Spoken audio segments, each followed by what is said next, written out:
Saya datang nanya, saya nanya pegang baunya. Nah mau ngomong apa tuh Bang? Nah, ini yang perlu dikasih tahu. Si Hotman itu kan memang ngomongnya di medsos, nggak pernah diajak berdebat sekalipun. Kalau bisa lewat podcast ini, hadirkan saya, kami debat di kasus ini. Kalau dia benar, kita hormat. Tapi kalau dia salah, dia buat lubangnya sendiri. Saya hanya bilang satu hari ini, musuh saya adalah Hotman Paris Hutapea. Yang Mulia, ini seharusnya tidak ada yang harus tertutup umum, Yang Mulia. Tolong yang adil, Yang Mulia.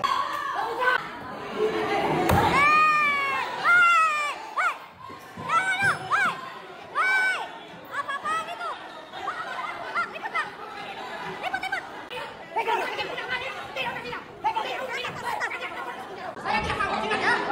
Jangan ada skenario di sini. Tidak boleh, tidak adil, tidak boleh. Jangan main tunjuk-tunjuk mereka. Tidak ada persidangan kalau tidak live. Saya tidak mau.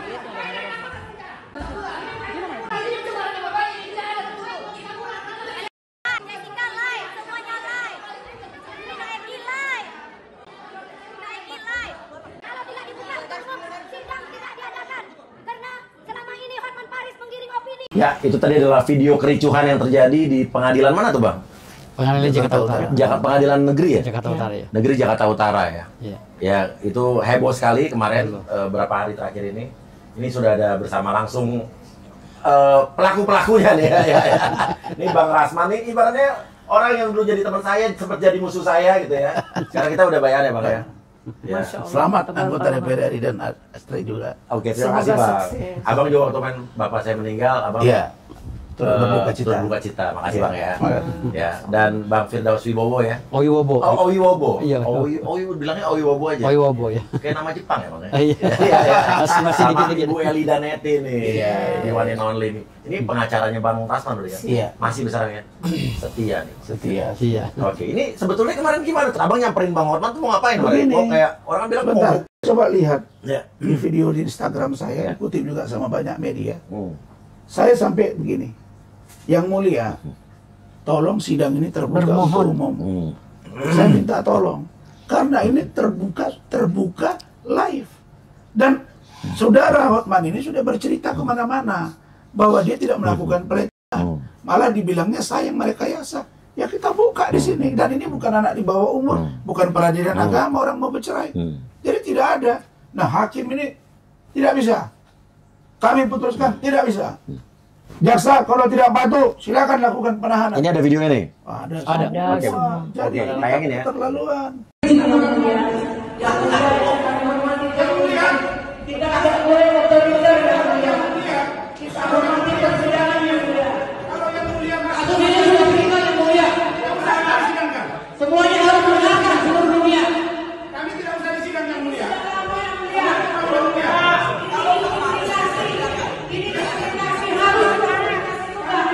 Benar. Habis Pak. Jangan dipertimbangkan yang mulia. Sampai kalau tidak sama majelis hakim. Kalau tidak usah kami sidang. Kita bertahan. Kita bertahan. Oke. Jadi sikap-sikap yang seperti ini tidak boleh. Karena kita mau mencari kebenaran. Oke. Dan kasus ini Adinda, ini sangat receh. Masa Receh dia gimana, Bang? Iya. Kan urusan percintaan dia dengan Iklim Hakim ini. Iya. Dia bilang dilecehkan, Hotman tidak ada korban. Iya. Dan yang paling sadis nanti dijabarkan oleh Ibu Elianeti dengan Adinda Firdaus. Hotman itu di dalam BAP-nya sudah mengaku bahwa mereka check-in di Mall of Indonesia di Kelapa Gading. Dia sudah melihat sesuatu. Nanti dijelaskan Bu Ida apa yang sesuatu itu. Dari apa yang disampaikan Iklim Hakim kepada saya, sinkron dengan BAP-nya Hotman. Kalau itu memang terjadi perbuatan antara mereka, maka berlaku SKB 3 Menteri, tidak ada perbuatan pidana. Lah sekarang pertanyaannya. Oh jadi kalau Undang-Undang ITE itu kalau andai kata yang dibilang itu adalah benar tidak berlaku gitu. Gugur. Nilai hukumnya hilang. Nah, jadi sejak dari Baris Krim ini sudah dipaksakan. Nah, abang yang Bang Hotman tuh gimana belum dijawab nih? Nah, jadi setelah itu hakim melihat sudah mulai agak tegang, dia skor. Iya. Oke, sidang saya skor, dia pergi sama anggota majelis. Lah, saya sebelum dia pergi, saya izin. Yang mulia, saya minta tolong, izinkan saya bicara dengan Hotman. Saya mau bicara dengan dia, tapi saya mau bicara langsung ke dia dan ke telinga dia. Nanti saya pertimbangkan, kata hakim. Nah setelah itu dia pikir lagi, saya nggak kabulkan, ya udah dia pergi. Kalau sudah pergi, artinya tidak berlaku proses persidangan. Tidak ada di situ yang namanya due process of law, nggak ada. Udah di skors tuh. Yes. Terus? Nah, Hotman di situ. Dia dengan biasalah sikap dia mungkin agak ngeledek ya. Saya datang nanya, saya nanya pegang baunya. Nah mau ngomong apa tuh Bang? Ini yang perlu dikasih tahu. Bukan mengancam nih? Bukan. Hotman, siap-siap kau ya, kita buka-bukaan di persidangan ini. Itu doang. Tiba-tiba saya masih megang gini. Datanglah 2 orang dorong saya pakai baju batik, kami nggak tahu. Nah, tim hukum saya ini kan banyak ya. Ada 33 tapi yang datang sekitar 15 orang, itu yang rutin. Ini meja segini. Kiri kanan. Nah, ini di tengah, Bu Ida juga di tengah. Dia lihat begitu, dia spontanitas loncat. Nah, ini kita lihat dulu videonya nih. Ada abang tiba-tiba ada di atas meja nih, Bang. Ini gimana nih? Biar langsung dia jawab. Biar langsung dia jawab. Nah, ini ada, tapi sebelum abang jawab, abang ada video dulu nih. Abang katanya jago pencak silat kan ya? Saya nggak pernah niat naik ke meja, karena saya ini adalah orang-orang bela diri ya. Saya penganut bela diri, ya. Saya pernah di taekwondo, saya pernah di boxer, saya pernah di silat, pencak silat. Jadi saya nggak tahu itu kaki saya seperti apa. Tahu-tahu saya udah di atas meja, karena saya fokus pandangan saya ke sana. Melihat klien saya, tahu-tahu saya udah di atas meja. Itu gimana Bang, silat apa gimana? Coba ini. Jadi kan posisi berdiri kita ini kan berdiri, kalau kita meja nih, saya duduk. Kalau kita bangun, langsung. Ini udah nggak ada nih, Ini kekunci nih, ini kekunci. Ini rekonstruksi nih. Kalaupun kita mau naik, kita harus balik dulu begini. Begini pasti saya ngejungkel ke sana. Karena kan itu ada bangku lagi. Nah ini posisi kejepit begini, saya bingung. Tahu-tahu saya udah di atas. Jadi abang nggak sadar itu? Nggak tahu saya, tahu-tahu udah di atas. Makanya sampai sekarang saya minta tolong Pengadilan Jakarta Utara keluarkan itu rekaman CCTV-nya. Lo abang bilang katanya abang refleks gara-gara pencak silat. Iya, karena refleks itulah makanya saya bilang, saya naik bagaimana caranya? Gitu. Kok tahu-tahu sudah? Iya. Kan saya tinggi loh. Kan posisi saya begini. Pegang handphone. Tolong, jangan, tolong. Coba kita ulang ya, coba deh. Abangnya, Bang Hotman di mana nih? Sana kan? Bang Rasman di sini. Nah, abang masih duduk kan? Ya, ini kan Bang Hotman, ini Bang Rasman. Abang masih duduk ya? Masih duduk. Coba tiba-tiba kejadian action set. Abang kan saya lagi begini. Lagi gitu. Tahu-tahu dia ribut. Woi, abang sendiri. Tolong jangan. Tahu di atas. Iya. Abang punya kesaktian apa gimana Bang? Enggak tahu, makanya saya bingung. Iya. Bu Elida aja saya tanya, Bu, saya naik bagaimana Bu? Enggak tahu katanya. Tapi ada video juga waktu main abang press conference, justru abang memerintahkan nanyain siapa yang naikin abang ke meja nih, lihat Bang. Karena ini masih menjadi pertanyaan saya. Kenapa saya bisa jadi di atas meja? Demi Allah, demi Rasulullah, kafir saya. Tapi saya nggak tahu cara saya naik bagaimana. Karena ini posisi sempit. Di belakang meja, di belakang kursi, di sananya pengacara semua.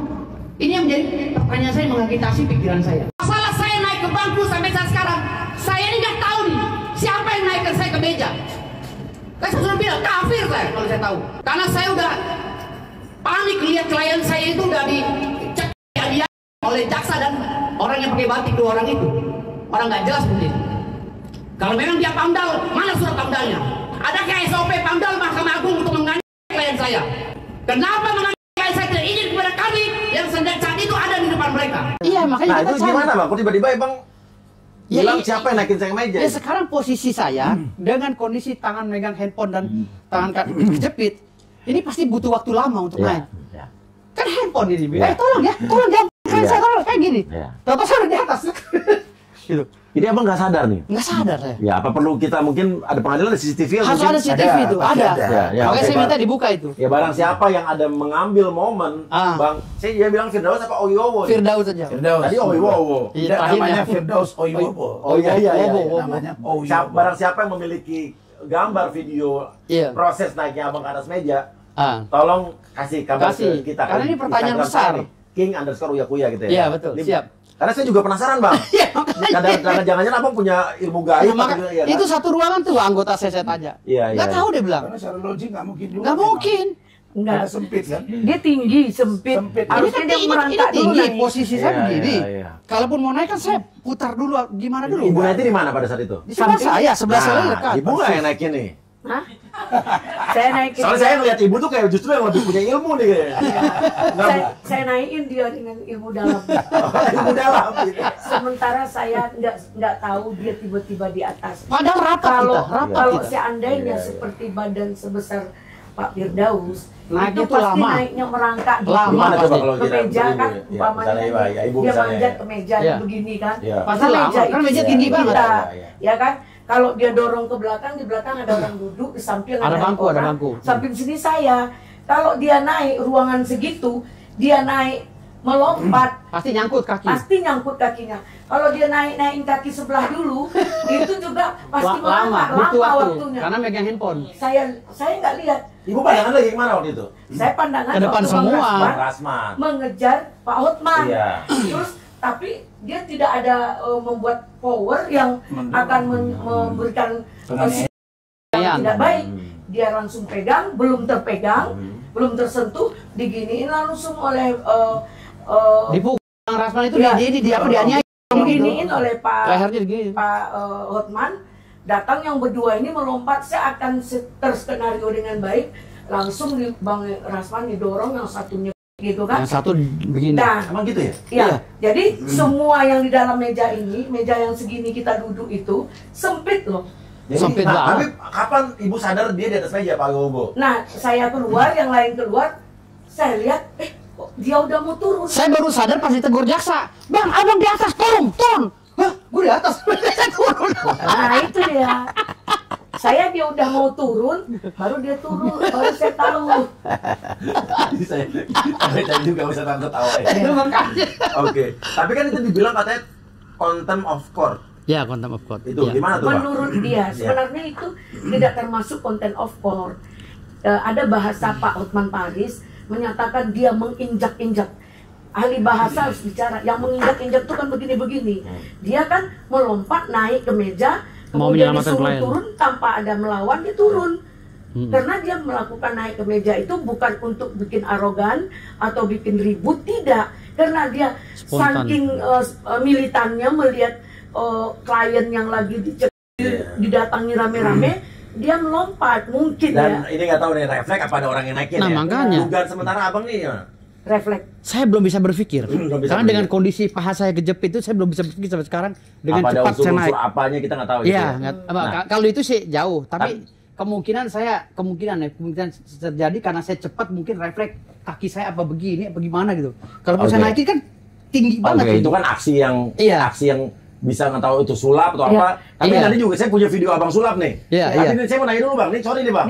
Abang ini kan kayak pesulap tiba-tiba naik ke atas itu nggak tahu kenapa. Iya. Di atas meja kan. Iya. Tapi faktanya nih bang, tolong jawab jujur bang. Saya baru dengar tadi dari anak buah saya, katanya abang naik ke apartemen saya ini nggak naik lift bang. Abang naik 9 tangga, alasannya bang maaf ya bang ya. Abang katanya takut naik lift atau takut ketinggian, coba jujur bang. Takut saya. Bener bang, abang tadi naik tangga ini. Benar. Tangga 9 tangga di sini.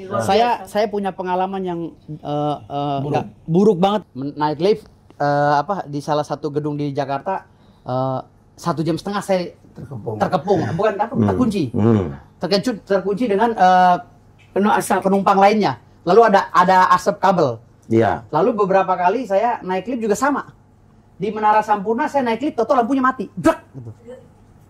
Dan sejak itu abang nggak pernah mau naik lift? Nggak pernah mau naik lift lagi. Termasuk tadi akhirnya karyawan saya sampai ngos-ngosan nih. Waktu diklat advokat di gedung Universitas Gajah Mada di Tebet, itu 9 lantai 9. Saya tiap diklat itu 9 lantai pulang pergi. Naik turun. Maaf tadi abang pulang juga nggak ikut turun lagi. Sama Bu Eli, turun lagi, naik tangga darurat lagi. Iya. Nah kalau abang nih bang, ini ada video nih bang, kita lihat nih bang.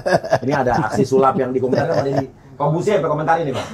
Maaf Bang Rasman yang lagi ribut sama Hotman, tidak ada maksud apapun, tapi gini ya, saya sebagai seorang mentalis yang pernah juara dunia 2 kali, saya tidak pernah melihat keajaiban atau sulap seperti ini. Gokil Bang Rasman, gokil.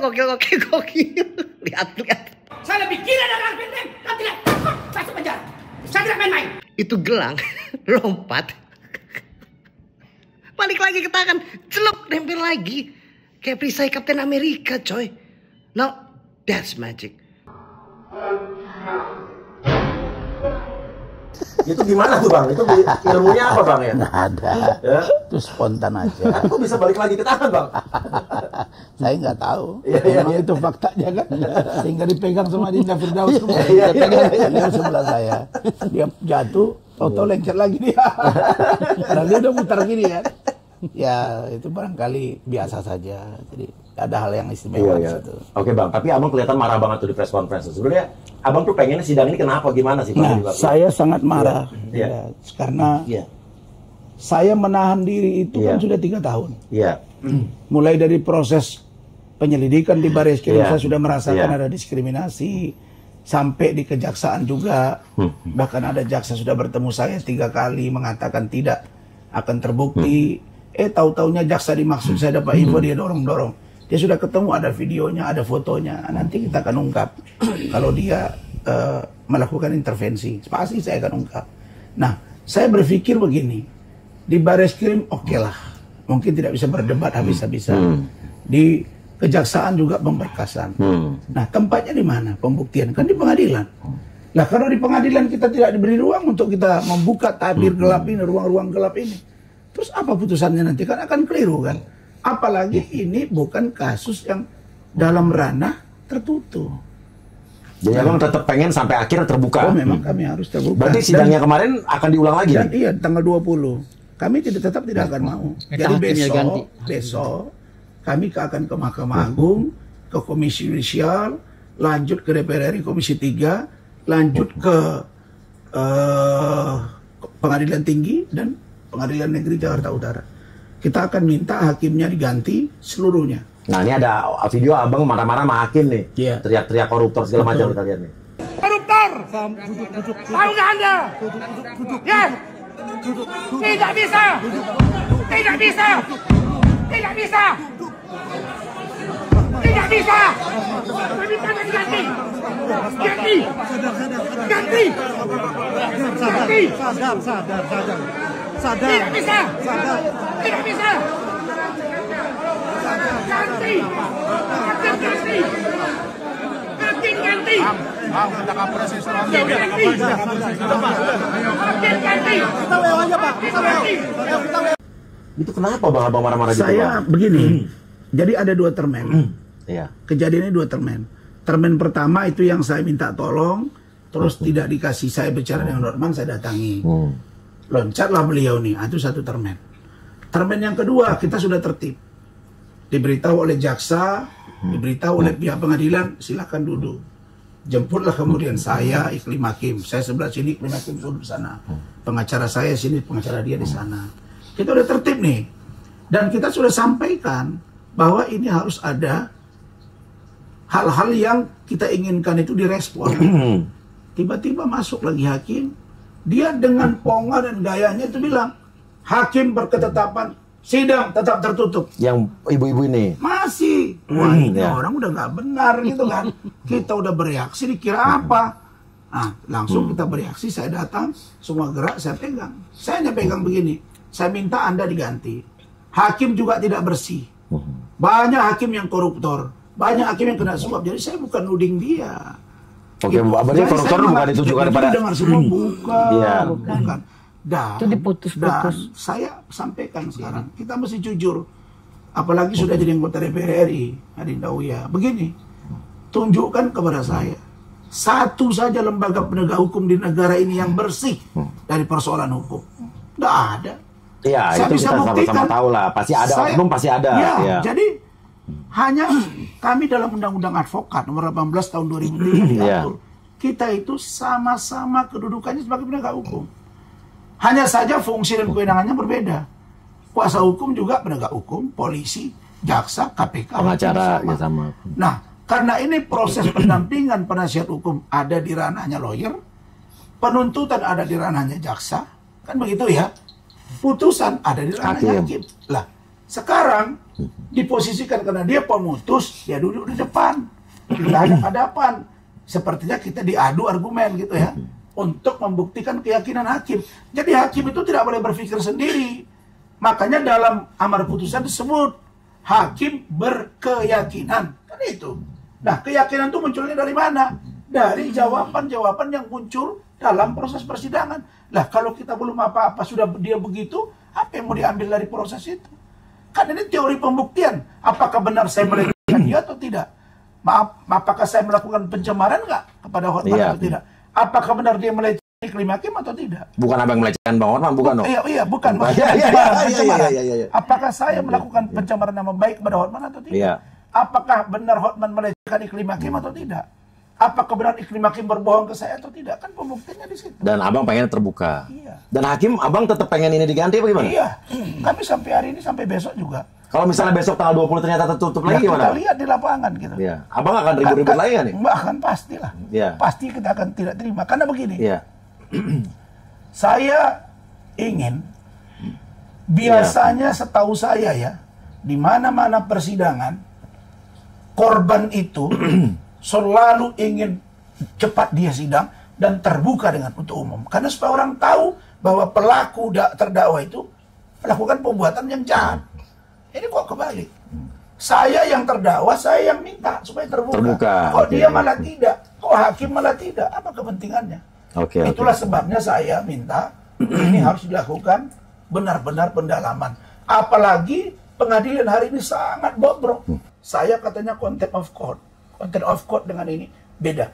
Contempt of court itu adalah merendahkan wibawa badan peradilan. Bukan oknum. Iya. Nah, kalau oknum itu tidak benar, ya kita harus lawan. Tapi kalau badan peradilan itu apa? Kita lempar, kita hancurin, kita pecahin. Nah, dan Bang Oto Hasibuan sudah preskon. Dia mengatakan undang-undang tentang contempt of court itu memang belum ada. Belum ada. Yang ada baru di Indonesia, RUU. Ya. Baru RUU. Nah, kenapa? Cuma ada kelemahan kami di lawyer.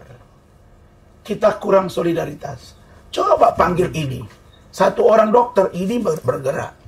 Coba panggil notaris, ikatan notarisnya bergerak. Coba panggil pengacara, pengacara lain karena berbeda pendapat. Karena kan sekarang asosiasi pengacaranya banyak banget, Bang. Saya setuju dirampingkan.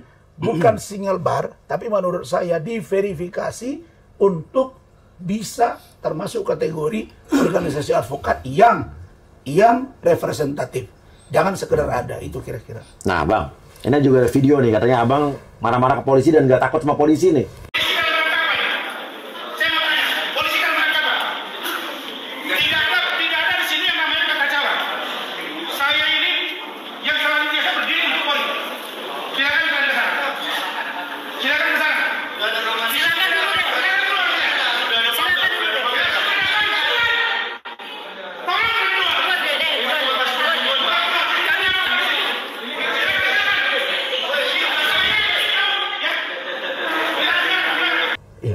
Yang suruh kita harus takut sama polisi siapa dia?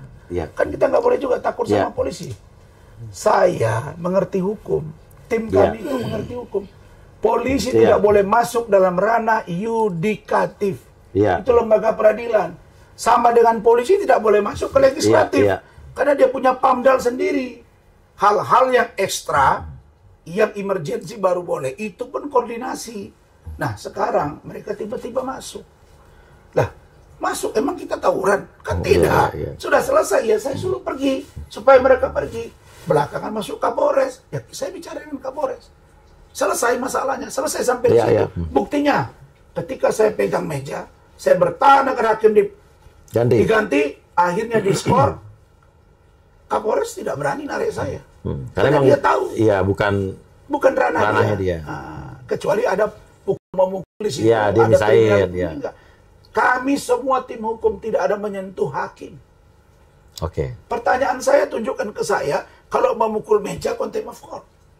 Jadi ini kan teori kausalitas, hubungan sebab akibat. Kalau kami kalau hakim harus dihormati oleh lawyer, maka sebaliknya hakim juga menghormati lawyer. Oke, nih Bang, ada juga pernyataan dari Bang Hotman nih Bang. Berita yang sangat memilukan untuk wibawa pengadilan. Dalam persidangan pidana dengan terdakwa Rasman Nasution di Pengadilan Negeri Jakarta Utara.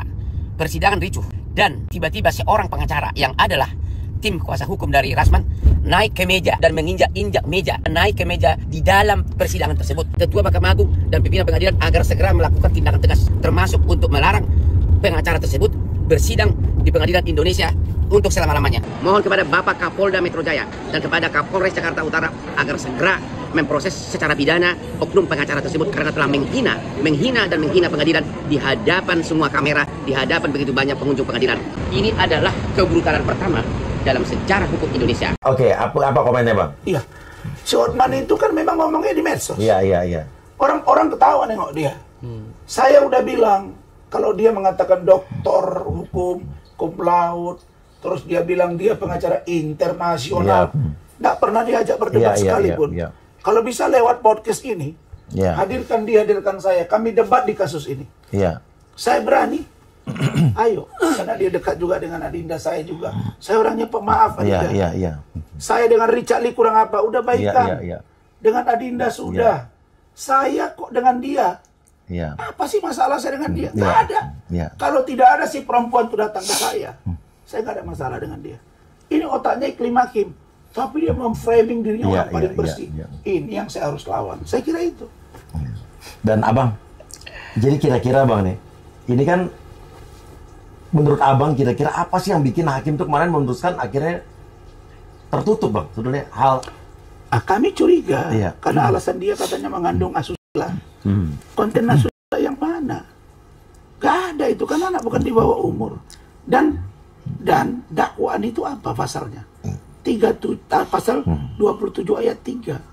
Pencemaran nama baik melalui undang-undang informasi dan transaksi elektronik, bukan pornografi. Jadi tidak ada alasan apapun untuk ini jadi tertutup lah ya. Tidak ada. Tidak ada. Itu satu ya. Yang kedua, perilaku hakim. Lihat aja Profesor Hipnu dan kawan-kawan. Hakim itu menjadi moderator, bukan diktator. Bagaimana dia mengambil putusan kalau keterangan dua belah pihak dia tidak dengar? Itu gunanya hakim itu ganjil, supaya masing-masing bisa memberikan pemikiran. Kalau dia tidak setuju, dia bisa menyampaikan dissenting opinion. Ini sepertinya dia dominan sekali. Dua hakim yang lain kayaknya nggak pernah bersuara tuh. Artinya memang Abang merasa ada sesuatu gitu ya? Oke Bang. Tapi Abang nggak takut nih, jadi ada kasus baru dengan kemarin keributan di ruang pengadilan? Saya kan begini, saya berprinsip bahwa tidak ada sesuatu pekerjaan dan perbuatan tanpa risiko. Saya sudah pertimbangkan dengan matang bahwa apa yang saya lakukan benar. Dan ini adalah aspirasi para lawyer. Hanya mereka tidak berani bersuara. Kenapa Bang? Saya lah, mungkin mereka takut. Kalau saya tidak takut, saya Dinda. Kenapa? Kalau saya tidak bersuara untuk diri saya, lawyer berani, tegas, pun masih begini, apalagi rakyat biasa. Selesailah sudah nanti. Jadi saya memantau Adinda berkali-kali. Saya lihat turun ke Malaysia, turun ke tempat-tempat TKI. Nah sekarang saya sampaikan tadi ke istri, nanti kalau Adinda nangani kasus di Malaysia kontak saya, karena saya tahu, saya kuliah di sana. TKI itu di mana mereka, apa yang mereka alami. Dan kebetulan Dubesnya teman saya. Tapi bukan terlepas dari situ, saya sama keluarga di sana. Banyak teman saya. Kita tahu apa masalah mereka yang. Jadi ini sebetulnya begini. Tupoksi hakim lakukan dengan baik. Tupoksi jaksa lakukan. Tupoksi kami lawyer kami lakukan. Sama dengan ada tupoksi anggota DPR ya lakukan. Itu. Saya kira itu. Bu Eli mau ngomong apa nih tadi? Oh gini. Gimana Bu Eli dan Yatim? Sebenarnya kita dengan peristiwa ini semoga kedepannya hukum itu benar-benar punya marwah lah. Pengadilan kita, hukum kita sedang carut-marut seperti ini, sudah tercoreng-moreng lah istilahnya. Sebagai anggota DPR juga harus bisa memberikan masukan. Nah, dengan peristiwa Bang Rasman ini, saya melihat ada intervensi sesuatu karena kita dari awal mengerti. Pertama, Bang Rasman ini didatangi oleh iklim hakim, kemudian minta menjadi PH-nya. Di situ juga dia lihat dia tulis foto bunuh diri, tangan semua. Itu belum kemudian jilat, nama Jilmek. Kemudian mimik. Saya kaget baru saja dengar singkatannya. Iya. Terus? Nah, jadi setelah itu dibawalah ke Komnas Perempuan ya Bang? Ke Kementerian PPA. Ke Kementerian PPA. Di Kementerian PPA itu hadirlah dia di sana, dia menangis, statement, saya dilecehkan Bu, sampai ibu itu merasa akan mengadakan meeting untuk bagaimana mengeksekusi tentang pelecehan Hotman Paris ini terhadap Iklim Hakim. Ada berita acaranya, ada video-videonya. Nah dalam hal ini kita setelah pulang dari situ tiba-tiba dinafikannya. Dia berubah gitu. Dia berubah. Katanya nggak pernah saya membuat surat kuasa kepada Bang Rasman. Nah dan dia juga tidak pernah menyampaikan itu, berarti Bang Rasman fitnah kan. Nah di dalam statement itu kita akan mengadakan konfrontir, ya, konfrontir. Setelah dia buka pengacara baru, dia menganggap dia tidak pernah memberikan kuasa, sementara surat kuasa itu ada surat kuasa, ada putusan memutuskan kuasa itu dengan nomor perkara yang sama, berarti terbukti dia memberi kuasa. Oh, jadi adalah ya. Adalah. Nah, ketika konfrontir di lantai 15, di situ duduklah semua penyidik. Ada Kombes Alvis. Jadi pertama datang Bang Rason dengan kita rombongan istrinya, kemudian baru Iklim Hakim. Pas Iklim Hakim duduk, saya ke kamar mandi. Pas saya keluar dari kamar mandi, Pak Hotman Paris masuk, saya di belakang Pak Hotman Paris. Dia duduk, saya mungkin pikirnya saya baru nyampai. Nah ini nenek-nenek yang bilang saya gerbang. Oh iya, saya bilang Bapak seperti gerbang. Tapi Bapak bilang Bapak lebih kaya dari gerbang se-Indonesia. Udah habis kan? Close kan? Tidak ada hubungan hukumnya lagi. Kombes Elpis duduk di depan di ujung sana. Terus langsung dia berdiri. Saya nggak mau damai. Ribut Bang Rasman. Siapa yang mau damai? Terus berdiri lagi, dihampirinya Iklim Hakim yang datang ke situ pakai tentop. Mereka ini berdua tidak. Tentop gini dong. Apa? Nampak ini Pak. Kemben. Kemudian dia rangkul, dia cium. Ya kan? Itu Kombes diam aja. Sebenarnya ketika di depan penyidik dan Kombes itu dia mencium, "Hei Rasman Arif, kami ini pacaran, kau cemburu," gitu. "Kau cemburu kau." Itu sebenarnya hukumnya sudah selesai. Apalagi?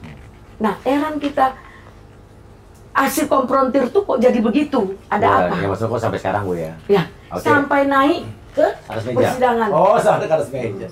Nah itu, kemudian hasil BAP menyatakan dia check in di Moy, di apartemen Moy.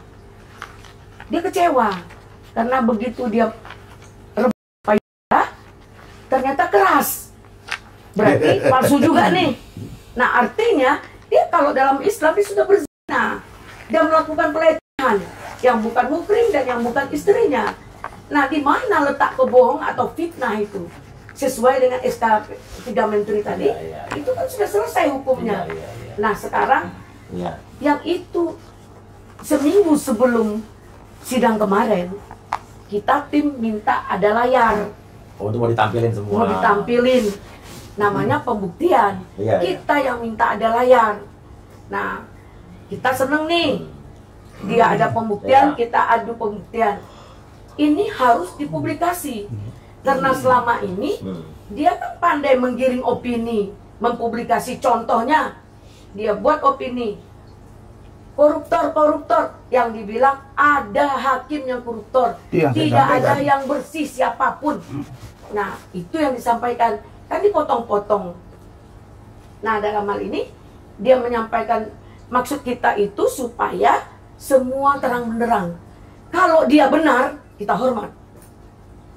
Tapi kalau dia salah, dia buat lubangnya sendiri. Nah, ketika sidang dimulai, itu belum ketuk palu sidang dimulai. Oke? Kemudian duduk semua. Begitu sumpah, selesai sumpah Hotman Paris, Hotman Paris duduk. Semua keluar. Ini tertutup untuk umum. Nah, itulah awalnya jadi tertutup ya. Iya. Nah, ini ada foto apa video nih. Iklim Hakim mau berdiri. Iya. Ini dikasih ke abang nih. Iya, ke istri saya juga. Sampai segininya dia. Nah, jadi ini semua itu tadi yang itu yang akan ditampilkan di pengadilan nanti. Pengadilan semua. Oke. Chattingan dia itu semua kita akan. Kalau ada video kita blur. Sebenarnya kita juga nggak mau buka aib orang. Nah, kami akan memblur video-video tentang dengan dia dengan Iklim Hakim aja. Itu akan ditampilkan. Ya, dengan Iklim Hakim aja kita nggak mau kemana-mana ya. Terus tentang chatting-chatting bahwa Iklim Hakim itu juga biang keroknya, ya kan? Kenapa? Waktu dia meminta dampingi oleh Bang Rasman, nangis-nangis sampai Lebaran, istrinya Bang Rasman yang di Medan, Bu Eli itu, sampai membantu uang 5 juta, nambah uang Bang Rasman untuk 15 juta dia minjam ya Bang. Nggak ada uang. 13. Hah? 13. Nggak ada uang, nggak ada apa sama sekali. Iklim Hakim ini. Iklim Hakim ini. Nah, loh, kemarin kami waktu di bawah, waktu kita podcast kemarin, dia turun dari apartemen yang sama. Itu, ya. Loh, kok bisa di apartemen ini? Dan surat kuasa udah diputus. Jangan-jangan dia deal, tapi dia membuat lubangnya sendiri juga Iklim Hakim ini. Ya kan? Karena perkara itu dia yang meminta. Dia yang minta kepada Bang Rasman, bukan Bang Rasman. Oh, saya jadi kuasa hukum, dia pernah tahu. Jadi sekarang intinya Iklim Hakim itu bersaksi untuk dia korban. Maaf, dia terdakwa. Oh, dia terdakwa juga. Kami berdua jadinya. Oh, ini nah, anehnya, ya, pasal yang dituduhkan ke Iklim Hakim, ke Bang Rasman sama. Padahal Bang Rasman ini selalu menyampaikan dia dalam dia kuasa hukum loh. Nah, harusnya tidak sama. Inilah pendalilan dakwaan itu sangat kabur. Oh, jadi Iklim juga terdakwa. Iya. Oke, kalau Bang Ibu apa yang main kata Anda? Silakan. Terbuka aja, Linda. Kalau saya melihatnya ini perbuatan HP ya sangat ini ya sangat Hotman Paris. Oh iya, sangat handphone. Iya, saya ngikutin media yang lainnya biar keren itu kan. Hotman Paris ini sebenarnya perbuatan keji ya. Orang diancam, lalu orang itu sampai mau bunuh diri ya. Diancam, dipaksa untuk ditidur, akhirnya ditidur dengan perjanjian akan dibayar mahal. Tahu-tahu bayarannya hanya 2 juta ya, 2,5 juta ya. Lalu setelah pulang dari Bang Rasman diancam lagi untuk dipaksa menjadi kembali melepaskan. Jadi dia dibilangnya di setting ya, terjadi perdugaan murfakatan jahat antara si Hotman Paris dengan si Iklim Hakim dengan mencederai perjanjian si Iklim Hakim dengan Bang Rasman di kuasa itu. Tapi sekarang malah jadi terdakwa juga ya. Saya dapat info ya benar tidaknya. Tidak akan jadi tersangka dan tidak akan jadi terdakwa. Ternyata dia terdakwa juga. Dan yang paling aneh Adinda, ya, dakwaan itu pasal ke dia dengan pasal ke saya sama. Apa itu? 1, diduga melanggar undang-undang IT pasal 27 ayat 3, contoh pasal 45 ayat 3. Baru 310 311 KUHP plus 55 ayat 1 ke 1. Saya dan dia dianggap turut serta bersama-sama. Bagaimana ceritanya saya bersama-sama? Dia klien saya pengacaranya. Di dalam Undang-Undang Advokat nomor 18 tahun 2003 pasal 16 pasal 18. 1. Pengacara tidak dapat dituntut di muka atau di luar pengadilan ketika menjalankan kuasa dengan itikat baik. Saya dengan itikat baik. Nah, yang kedua, pengacara tidak identik dengan klien. Itu ada. Nah, bagaimana saya kok diidentikan dengan? Jadi saya simpulkan begini. Mereka yang menikmati asmara mereka, ya tiba-tiba saya yang dibawa-bawa dalam persoalan ini. Nah, dan Iklim Hakim bisa saya buktikan setelah dengan saya dia kemarin viral, ya Faris Donggowi pengacara dia setelah saya, itu sekarang ke saya dan bahkan sudah dibuat LP, diperiksa di Polda, membenarkan bahwa benar yang dibatalkan kuasa itu ke saya. Abang benar ya? Benar, dan itu pengakuan dari Faris. Sekarang dia bilang dia tidak menetapkan kuasa ke saya. Tambahan sedikit, kalau menurut saya Pak Hotman Paris ini terlalu merasa punya power yang kuat dengan harta kekayaannya. Dia buat statement, "Hey Rasman, kau punya apa?" "Saya punya backing, punya ini, kau punya apa. Berarti indikasi, kemungkinan ya, itu sudah dilakukannya, sudah disiram-siramnya semua hingga dipaksakanlah perkara ini. Nah, untuk pembuktian ketika kita transparan, untuk fakta integritas, mereka pada nggak mau terbuka untuk umum. Karena akan fakta akan terbuka. Nah, mungkin ini yang akan terjadi. Nah, saya sampaikan berkali-kali, saya masih mengapresiasi Bang Rasman. Dia ingin berbicara berarti dia punya itikat baik. Sebelum dipermalukan, kau nanti kau kau sudah 3 loh. Jangan sampai kau dipermalukan, kau pingsan atau mati atau segala macam. Berarti kalau Hotman Paris mengerti, oke Bang, atau oke Rasman, kita ketemu di luar. Nggak ada yang tidak bisa diselesaikan dengan baik-baik. Perkaranya apa sih? Nah, Abang sebenarnya pengen ini damai apa nggak, Bang? Kalau udah sampai di sini kan juga damai juga udah percuma kan? Iya. Karena memang sudah Ju versus of law kan, sudah teori pembuktian. Oke, gini aja Bang. Apa yang ingin Abang sampaikan langsung mungkin sama Bang Hotman ya langsung? Bang? Iya, saya sampaikan begini. Hotman kan begini. Saya hanya minta 2 aja. Pertama, nggak usahlah kau sebut-sebut, kau posting-posting fotomu dengan Pak Prabowo. Ya, kalau ditanya peran, ya, di luar saya sebagai tim hukum Pak Prabowo Hatta 2014. Pada waktu capres juga di Hotman nggak di mana-mana. 2024 kalau ditanya peran, lebih besar perannya Dinda Uya Kuya daripada Hotman. Iya, waktu kampanye. Peran dia apa sih? Peran dia itu saya hitung. Peran dia itu apa? Ketika Gibran Rakabuming Raka kampanye di Bali, dia lagi di Bali, dia datang. Sampai di Jakarta ada debat pilpres, dia datang. Kemudian ada sengketa, dia minta ikut. Kan ketuanya Bang Otto, Bang Yusril, wakil ketua Bang Otto, dia anggota, dia datang. Itu doang. Saya 2014 buat jejak digitalnya ada. 2019 saya ke Pak Jokowi Ma'ruf, mereka berkawan dengan Pak Prabowo, kita senang. 2024 saya ikut dukung walaupun saya tidak ada di dalam sistem itu. Nah, ini untuk apa diungkap? Jadi Hotman itu nggak perlu, karena kau menganggap itu sebagai sebuah dukungan, tapi orang mulai marah. Kenapa? Jangan kau jual Pak Prabowo supaya orang takut. Yang kedua, kalau kau bilang Hotman bahwa kau punya data, karena dia bilang punya fakta, punya dokumen, punya video, ayo kita buka-bukaan supaya terlihat siapa yang sebenarnya pelaku pelecehan seksual. Siapa sebenarnya yang diduga kelainan seksual? Kau atau saya? Nah, ini saya luruskan juga di masalah KTP. Yang mana nih, momentumnya nih, pernah datang ke sini dulu. Oh, si perempuan. Iya, ingat. Ini saya luruskan. Ingat. Anak itu, istri saya tahu. Iya. Ya, dia WA saya. Iya. Dia kirim foto, dia macam-macam. Ya, ngobrol. Boleh saya tampilin dulu sedikit biar orang ingat? Boleh. Izin Bang ya? Boleh. Ini bukan Bang maksudnya? Biar saya lurusin. Temuan di hotel gitu minta kirim file gitu. Foto payu. Kirim foto seksi kamu dong, katanya gitu. Kalau kita pacaran minta berapa sebulan, katanya gitu. Jadi kamu jam 7 itu ya ke kamar dong. Ke kamar. Oke. Ngapain? Oke, gitulah ya. Dila nggak perlu yang dibicarakan itu, sekarang yang ininya gitu. Udah kami gitu. Kan ada perjanjian kami di sini transfer 5 juta. Ntar malam ya, jadi kan itu mau ditransfer, jadilah katanya. Buktinya apa kalau nggak bohong? Ya saya ditipin KTP katanya. Hah? Ini asli KTP-nya kan? Ya asli dong, Mas. Datang ke Jakarta ya malah dikerjain sama orang gini, bohongin, nipu gitu kan, macam kayak nggak punya uang. Kamu tidak malu itu? Orang jadi tahu kamu berbuat sesuatu sama abang pengacara itu? Ya ngapain harus malu?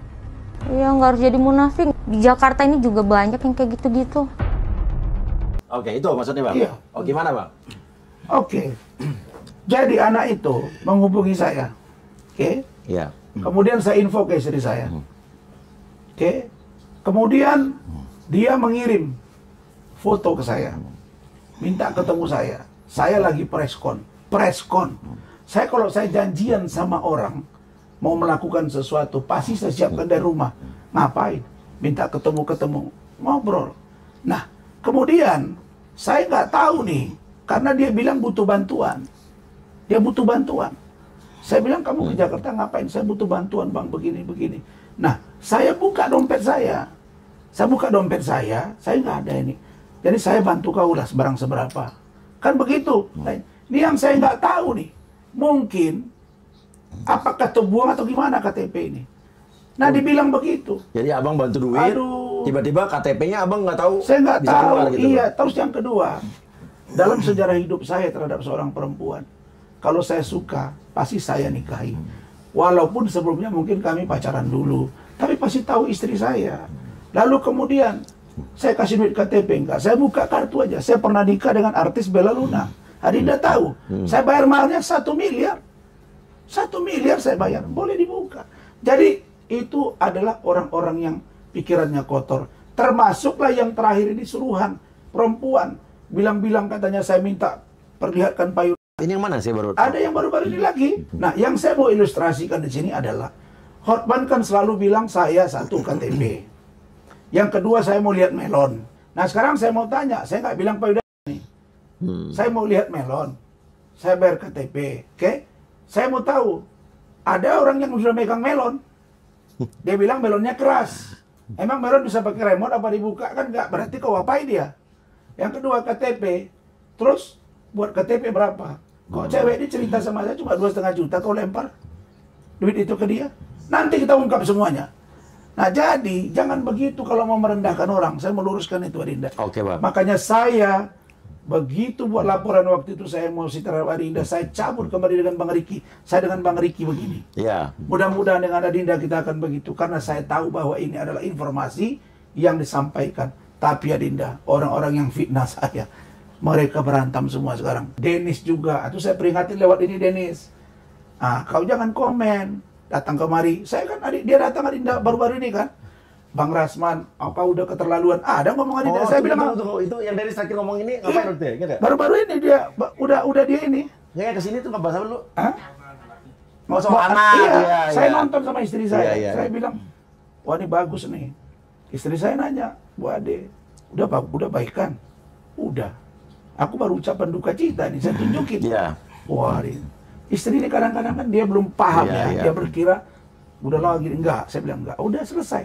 Nah, saya terus tengok. Tengok tuh pertanyaan Adinda Uya, saya bilang. Kamu keterlaluan. Kan gitu. Dia langsung diam gini kan. Nah, saya bilang, Dennis, udahlah. Kau ndak usah lagi ributi masalah saya. Biar tenang batin saya. Saya nggak ganggu kau, saya udah kasihan. Kau udah punya anak, tidak jelas siapa yang bapaknya bertanggung jawab. Tahu saya senggol-senggol, tadi disenggolnya lagi saya. Karena saya marah. Oh, ada lagi nih? Ada. Ya kalau saya marah, itu urusan saya. Nah, dia begini, dia sekarang sedang diproses. Sudah tersangka, sudah diantar ke kejaksaan. Aku nunggu-nunggu nih. Nanti nggak kugas langsung di persidangan, kan kasihan dia. Udah nggak usah ribut, diam. Sampai hati saya luluh. Selesai. Abang kalau kira-kira Dennis mau datang berdamai, abang bersedia nggak? Saya, kalau dia dengan niat baik, kemudian dia menyadari kekeliruannya, saya akan pertimbangkan. Karena saya tidak pernah mau melihara musuh. Saya hanya bilang satu hari ini, Adinda. Musuh saya adalah Hotman Paris Hutapea. Kalau abang pernah nganggap saya musuh nggak bang? Jujur bang? Enggak. Iya. Enggak. Iya. Jadi saya waktu itu kecewanya dikit aja. Kenapa kok? Kita kan teman ya. Mungkin saya salah ngomong. Iya. Gara-gara rambut kan. Yang penting bagi saya begini. Adinda dengan track record dan keterkenalan Adinda sebagai seorang artis. Begitu juga mungkinnya Hotman dengan keterkenalan dia sebagai seorang lawyer. Masa Rasman nggak boleh terkenal? Nggak boleh dong. Karena Tuhan yang mengatur itu semua. Kalian berkembang, saya berkembang. Hotman ini satu saja gara-gara Richard Lee. Kalau dia kemarin jujur ke saya, ngapain dari ganggu si Richard? Kan sudah kaya dia. Kalau dibilang Rasman ini kami nggak, tapi dia kerjasama sekarang. Karena yang saya paling nggak terima yang membawa Richard itu ketemu dia itu saya. Gara-gara saya bantu dia ditahan di Palembang. Kenapa saya dibegitukan? Itu yang saya nggak terima. Ya, jadi saya kira semuanya ada hikmahnya dan ini adalah menambah menurut saya mungkin jalan hidup saya. Ya Hotman berusaha supaya saya yang paling menyakitkan Adinda satu dari Hotman ini. Dia selalu buat postingan video sampai dengan tadi. Dia bilang hati-hati, jangan pilih pengacara orang bermasalah. Orang terdakwa dulu, waktu sekarang terdakwa dulu tersangka atau lagi bermasalah hukum. nanti klien-klien Anda. Saya tidak mau mencari permusuhan. Farhad Abbas, saya tanya sama wartawan, tanya sama dia, salah apa saya dengan dia? Saya nggak pernah ada masalah dengan Farhad Abbas, tapi dia komen-komen saya. Terserah dia. Yang penting kita berbaik dengan Adinda dan saya tidak pernah sakit hati, hanya dulu miskomunikasi saja. Itu pun dipicu oleh Medina Zain, ya gara-gara rambut saya sebut, itu saja. Barangkali itu. Dan saya juga, Bang, saya kalau juga kayak dulu saya cenderung menyerang Abang, saya tidak ada pribadi, Bang. Iya. Karena memang saya semua by data, by apa semua, saya by data, tidak ada tendensi subjektif dari saya. Iya. Tapi kalau ada salah-salah kata, saya juga terima kasih. Siap. Mau puasa soalnya. Ya, ini gitu, dan kita akan lihat apakah persidangan tanggal 20 nanti akan dilakukan terbuka tertutup. Iya, baik. Ya. Saya mau inilah sedikit pada Pak Hotman Paris. Di atas langit ada langit. Kebenaran tidak akan pernah tertukar. Demikian juga iklim hakim. Dan satu lagi, saya sampaikan, jangan merasa dia punya uang, dia punya backing, dia bisa beli hukum. Pak Yobo, terakhir Pak. Ya, jadi gini, permintaan saya kepada Komisi Yudisial, ya, tolong yang adil, jangan mentang-mentang ini ranahnya pengadilan lalu hakim dibela lagi, nanti akan terlihat keberpihakan, ya. Tolong hakim yang begini diperiksa dan dipantau kenapa bisa seperti ini, karena prosesnya dari awal kan pasal remeh-temeh pasal 27 diperiksa di Mabes Polri. Iya. Ya, pasal remeh-temeh loh yang sudah lewat 3 tahun atau P21 dan lain-lainnya. Nah, ini perlu didalami oleh anggota DPR RI Komisi 3. Mudah-mudahan Bang Uya bisa seharusnya di Polres menyampaikan ke Bang Habibur Rahman. Karena ini keburukan proses seperti ini hanya Komisi 3 yang bisa melakukan RDP, rapat dengar pendapat. Panggil Kapolrinya, kenapa bisa begini? Panggil jaksanya, panggil hakimnya. Itu yang kami mau kalau bisa. Karena banyak kasus-kasus ini akan kita bawa, bukan saja kasus Bang Rasman. Ada banyak kasus-kasus lainnya. Termasuk kasus-kasus yang dilakukan oleh Hotman Paris sekarang. Kasus intimidasi, pelecehan seksual dan lain-lain. Kasus tanah sepeta apa? Kasus sawah sepetak. Oh, sawah sepetak. Sawah sepetak saya jadi kita ngomongin kalau RDP mas saya soal BPOM, skincare bisa. BPJS Kesehatan, BPJS Ketenagakerjaan. Saya appreciate itu.